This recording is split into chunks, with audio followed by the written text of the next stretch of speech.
Hendrick Dubbels or Hendrick Jacobs. Dubbels Invariants, 1621–1707, was a Dutch Golden Age painter of marine subjects and winter landscapes, who spent much of his career working in the studios of other marine artists. Dubbels was born and lived his entire life in Amsterdam. He was the son of a diamond cutter, and baptized in the Oude Kerk on May 2, 1621. He married in 1651 and again in 1656, when he described himself as a painter, but he is described as a shopkeeper in 1663 and 1665, when he was made bankrupt. He had been a winkleer or haberdasher draper, selling caps, bonnets, and stockings. This was presumably an unsuccessful attempt to escape from the highly competitive Amsterdam art world.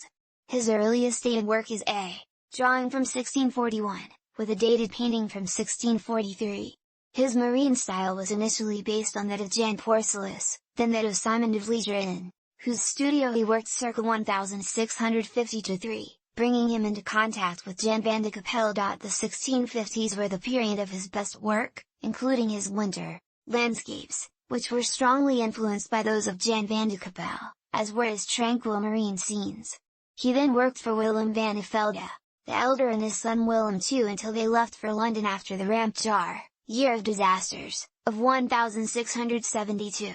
In the late 1650s or early 1660s he trained Ludolf Bequizzen, the leading Dutch marine painter of the last decades of the century, for whom he later worked.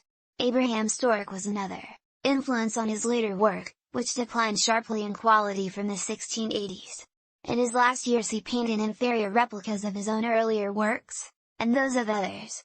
He was buried in the New Azuids Chapel on October 20, 1707, a recent archival discovery, before which he was often said, following Bredius, to have died, or at least vanished from view, in the late 1670s. There are works in the National Gallery, Wright, and National Maritime Museum in London, the Louvre and many other collections.